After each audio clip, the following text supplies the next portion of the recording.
অদ্বৈত প্রভু বলছে তোমাকে বাদ দিয়ে যদি আমার পূজা করে তাকে পুড়িয়ে মারবে। তুমি মোর প্রাণনাথ, তুমি মোর ধন, তুমি মোর পিতা মাতা, তুমি বন্ধুজন। হ্যাঁ, একটা শ্লোক আছে, তমেব মাতা চ পিতা তমেব, তমেব বন্ধুশ্চ সখা তমেব, তমেব বিদ্যা গবিনং তমেব, তমেব সর্বং মম দেব দেব। সেই শ্লোকের ব্যাখ্যা এটা। তমেব মাতা, প্রভুই আমাদের মাতা, প্রভু আমাদের পিতা, কৃষ্ণই হলো জগতের পিতা। কৃষ্ণ যে না ভজে বাপ পিতৃদয়ী পাতকী, জন্মে জন্মে কি হবে? জন্মে জন্মে ভুগতে হবে, জন্মে জন্মে তা। তাই এখানে আমাদের অদ্বৈত বলছে তুমি মোর প্রাণনাথ, তুমি মোর ধন, তুমি মোর পিতা মাতা, তুমি বন্ধুজন। যে তোমারে লঙ্গিয়া করে মরে নমস্কার, সেজন কাটিয়া শির করে প্রতিকার। আপনাকে বাদ দিয়ে আমার নমস্কার করা মানে তার বিপদ। সূর্যের সাক্ষাৎ করি রাজা সত্রাজিৎ, ভক্তি বসে সূর্য তার হইলা বিদিত। দ্বারকাতে একটা রাজা ছিল, তার নাম হলো সত্রাজিৎ। সূর্য পূজা করেছেন, খুব ভক্তি করেছে, সূর্যদেব দেখা দিয়েছে। এখানে দিচ্ছে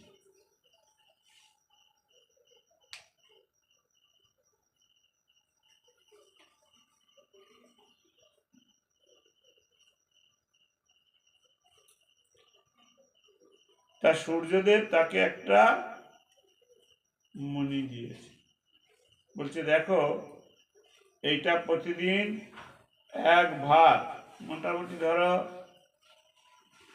40 কিলো সোনা পোষক করবে। কত তাহলে পয়সা হবে বলো দেখি? তা এইটা তুমি ঘরে নিয়ে যাও। এবারে ঘরে এনেছে, কৃষ্ণ বলছে ওটা আমাকে দিয়ে দাও, অত সোনা তুমি কি করবে? সে বেটা দেয় নাই। তাতে কি হলো? সে মরলো, তার ভাই মরলো, সব মরলো ওই মণিটার জন্য, কৃষ্ণের কথা না শুনে। লঙ্গিয়া তোমার আজ্ঞা, আজ্ঞা ভঙ্গ দুঃখে, দুই ভাই মারা যায় সূর্য দেখে সুখে। সূর্যের ভক্ত তো, কিন্তু দুই ভাই যখন মারা যাচ্ছে সূর্য ওদের আর রক্ষা করছে না। কেন? প্রভুর কথা মানে না। কর্ণ কার ভক্ত ছিল? সূর্য ভক্ত, আর সূর্যেরও ছেলে, ছেলে বটে ভক্ত বটে, ও সূর্য পূজা করত, কিন্তু কৃষ্ণের বিরোধী হয়ে গেল। অর্জুনের বিরোধী মানে কৃষ্ণ বিরোধী। কৃষ্ণ অনেক বুঝিয়েছিল, তুমি আমাদের দলে এসো বাবা, সে শুনবে না কথা। শেষে কি হলো? মরল, অকাল মৃত্যু। যত গুণবান হোক, কর্ণ আবার খুব গুণবান ছিলেন, দাতা কর্ণ, খুব নাম, কিন্তু কি হবে? সব বলে একটা কলসি ভর্তি দুধ আর তার মধ্যে এক মোটা গেল, সেটা ঠাকুর বুঝে লাগবে না। হ্যাঁ, তাহলে কর্ণের এত গুণ, হ্যাঁ, এত বৈরাগ্য, নিজের ছেলেটাকেও কেটে দান করেছিল। এত ভক্তি হলেও শেষে সে মারা গেল। কেন? কৃষ্ণের কথাটা শুনলো না। বলদেব শিষ্যত্ব পাইয়া দুর্যোধন, তোমারে লঙ্ঘিয়া পায় সবংশে মরণ। আর দুর্যোধন হলো বলদেব প্রভু শিষ্য। বলদেব প্রভু তাকে খুব ভালোবাসত, কিন্তু কৃষ্ণকে মানত না। তাতে হলোটা কি? বংশটা গেল। সব অংশে মরল, নিজে মরল, তার বংশটাও মরল। এই জন্যে যত দেবতা মানো আর যত যার মানো, কৃষ্ণের না মানলে সব গেল। হিরণ্যকশিপুর বর পাইয়া ব্রহ্মার, লঙ্ঘিয়া তোমারে গেল সব অংশ সংহার। আর হিরণ্যকশিপুর ব্রহ্মার বর পেয়েছে, হ্যাঁ, কিন্তু বিষ্ণু মানবে না, মার বেটা। শিরশ্বেত শিব বুঝিয়াও দশানন, তোমার লঙ্ঘি পাইলে কো সবংশে মরণ। দশানন মানে ও 10 বার মাথা কেটে কেটে যজ্ঞে দিয়েছিল শিবের আরাধনা করতে, তা 10টা মাথা হয়ে গেছে। জন্মে 10টা মাথা ছিল না। এত বড় ভক্ত, কিন্তু রামের বিরোধ, হ্যাঁ, রাম যে ভগবান তার বিরোধী করে নিজে মরল, নিজের নাতি মরল, পুতি মরল, সব মরল। আবার একটা পাতালে ছিল, তার নাম কি? মহিরাবণ। আর মহিরাবণের ছেলের নাম কি?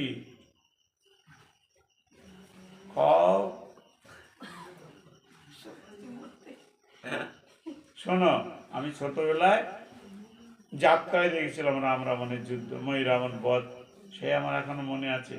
হ্যাঁ, তা এখন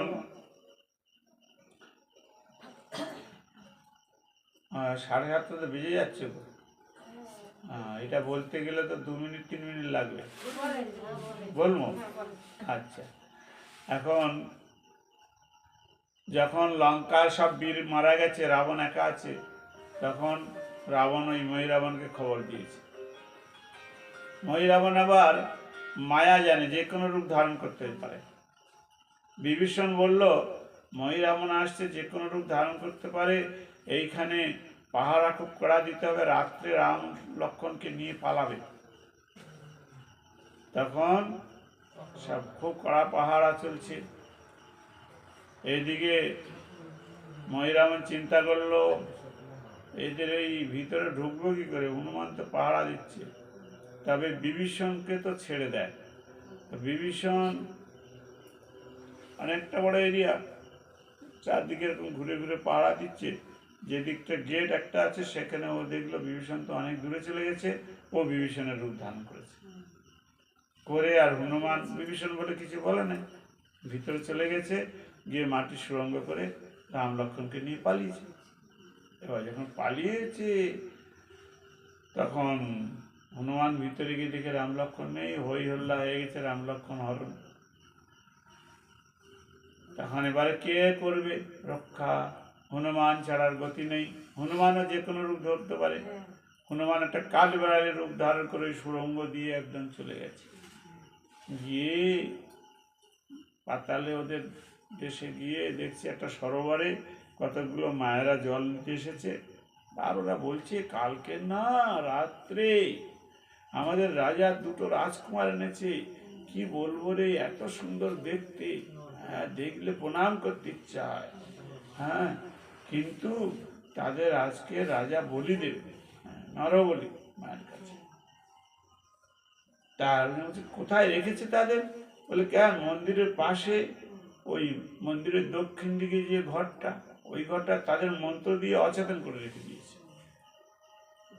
বলে, তারা চল দেখি। বলে, দেখবি কি রে, তালা লাগানো আছে, কেউ ঢুকতে পারবে না, সৈন্যদের পাহারা। হনুমান এটা শুনে নিল, শুনে নিয়ে হনুমান ওখানে চলে গেল। দেখে তো ঢোকার তো রাস্তা নেই, ভেন্টিলেটার আছে, ও মাছি হয়ে ভেন্টিলেটারতে ঢুকে গেছে। আর ছোট ছোট ফুটো তো থাকে, ঢুকে গেছে, গিয়ে ভিতরে গিয়ে বড় হয়েছে, হয়ে প্রভুদের জাগিয়েছে। জাগিয়ে বলছে, প্রভু এই ব্যাপার। বলছে, হ্যাঁ, আমাদের পাতালে নিয়ে এসছি। প্রভুরা জানে না পাতালে নিয়ে এসছি। বলে, হ্যাঁ। তো বলছে, আচ্ছা, তাহলে কি করা যাবে? বলে, ওরা না আপনাকে প্রণাম করতে বলবে, আর যখন প্রণাম করবে সেই সময় কাটবে, এই ওদের যুক্তি। তা আপনি বলবেন আমরা তো রাজার ছেলে, কোনোদিন কারোর প্রণাম করি নাই, প্রণাম জানি না, তোমরা প্রণাম করা তো আমরা দেখিয়ে দাও। আর ওই যখন প্রণাম করা দেখাবে না সেই সময় আমি ঠিক করে দেবো। বলে আচ্ছা ঠিক আছে। এদের কথাবার্তা আবার এখন তো চেতন আছে, কিন্তু সেই অচেতন হয়ে পড়ে থাকার মতো পড়ে গেল রাম লক্ষ্মণ। হ্যাঁ, এইবারে উনি গেল কালীর কাছে, গিয়ে বলছে ওমা তোমাকে আমি ওই জলের মধ্যে ফেলে দেবো। তো কালী বলছে কেন? সে বিগ্রহ বলছে ওর সঙ্গে কথা, হনুমান সিং বলছে এই প্রভুকে তোমার সামনে বলি দেবে আর তুমি ওটা দেখবে? বলছে না রে, প্রভুকে বলি দেবে কি? আরে এ তো এমনভাবে তপস্যা করলো, শিব খুশি হয়ে গেল। আর শিবের কাছে বলে বর মাকে, শিব বললো মা যেন আমার রক্ষা করে আর মা যেন আমাকে আমার রাজ্যকে থাকে পাতালে। এখন শিব তথাস্তু বললো, আর শিব ঠাকুর তথাস্তু বললো, আমি আর কি করলাম, কি করবো, এসে গেলাম এদের এখানে। কিন্তু ওই সময় শিব ঠাকুরটা বলে দিয়েছে, যখন ওখানে কোনো মানুষ প্রবেশ করবে আর বানর প্রবেশ করবে, নর বানরের প্রবেশ হলে তুমি উদ্ধার হয়ে যাবে, ওখানে চলে আসে। তা আমার এখন উদ্ধার হওয়ার সময় হয়ে গেছে, আমার কত আনন্দ হচ্ছে জানিস। তা বলে তাহলে উপায় বলো। বলে উপায় কি? ওই যে প্রণাম করতে তুই বলে এসেছিস যে আমার হাতের খাঁড়াটা নিয়ে দিবি আর কি, তুই আমার পিছনেই থাক, চুপ করে ঘাপটি মেরে পড়ে থাক। এইবারে ওরা আসবে, রাম লক্ষ্মণকে যা শিখিয়ে দিয়েছি ওইটা হবে।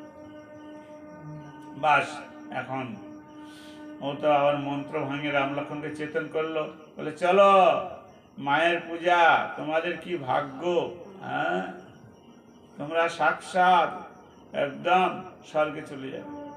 বলে ঠিক আছে চলো বাবা। এসেছে, সে হচ্ছে এই মায়ের প্রণাম করো। ওরা হাত জোর করে এরকম করে প্রণাম করছে।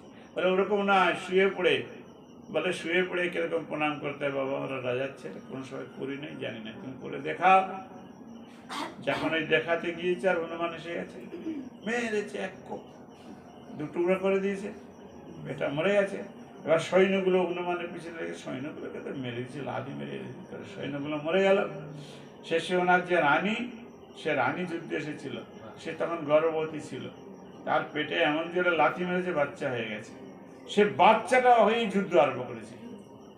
তারপরে বাচ্চাটার সঙ্গে অনেকক্ষণ যুদ্ধ করে বাচ্চাটাকেও মেরে দিয়েছে, দিয়ে রাম লক্ষ্মণকে কাঁধে করে নিয়ে অযোধ্যা এসে, এই লঙ্কা এসে হাজির। জয় রাম হচ্ছে। এবারে দূতে খবর এনেছে, তো যাত্রা ওখানে উঁচু জায়গাটা, তা রাবণের একটা সিংহাসন, মানে ওখানে চেয়ারে বসে আছে। জয় কি খবর, রাম লক্ষ্মণ মরেছে? তা সে দূত বলছে মহারাজ বলবো কত, মহারাজ বলবো। আরে তাড়াতাড়ি বল না, হয়েছে হত, মানে মারা গেছে। বলে কে, রাম লক্ষ্মণ? বলে না। তাহলে কি মরল? হ্যাঁ মহারাজ বলবো কত, হয়েছি হত। কি হয়েছিস বল না। পবনের বিডলে বটা, ভীষণ ঠেটা, মুখ পড়া সে হনু, সেই হনু, লঙ্কা পড়া হনু এলো সে কোথা থেকে, অবাক দেখে হাতে রশি ধরা। কোথায় থেকে এলো কেউ আমরা জানতে পারলাম না, চারদিকে তো সৈন্য পাহারা, হাতে একবার তরোয়াল নিয়ে আসলো। তারপর আবার কি মারিল এক কোপ, মহারাজকে দু টুকরো করে দিল, মহারাজ মরল। তারপর শেষে সেই মহারানী এলেন তিনি হনুর সাথে রণে। তারপরে হনুমান মায়ের তো কি যুদ্ধ করে, সে খালি পেটটা দেখছে, দেখতে দেখতে এক লাথি মেরেছে, আর মহারানী পড়ে মারা গেল, তার বাচ্চা হয়ে গেল। হইল ওহি রাবণ, বেঁধে গেল রণ, কইব কি রণের ঘটা, নাটা পাটা খাওয়ালো তখন। হনুমান আর ধরতে পারছে না, সে তো তার গায়ে সাথে হড়ার সব লেগে আছে না। তখন হনুমান মনে মনে পবন দেবের স্মরণ করলেন। পবন দেব হাওয়াতে ধুলো উড়িয়ে ওর গায়ে ভর্তি করে দিল। ধুলো যখন জড়িয়ে গেল ওর গায়ে, শেষে সেই লেজের পাকে পাকে পাকে বাঁধে দিল তুন, মরিল ওই রাবণ। মহারাজ মই রাবণের হয়েছে নির্মূল, মহারাজ বলবো কত।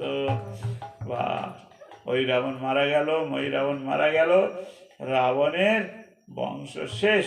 হ্যাঁ, তাই এখানে বলছে শিবের পূজা করু আর কালী পূজা করু, যদি কৃষ্ণকে না মানে, যদি বিষ্ণুকে না মানে, তাদের বংশ ওই দেবতাই শেষ করে দেবে। মা বলে দিল না এই কালে হবে খবর।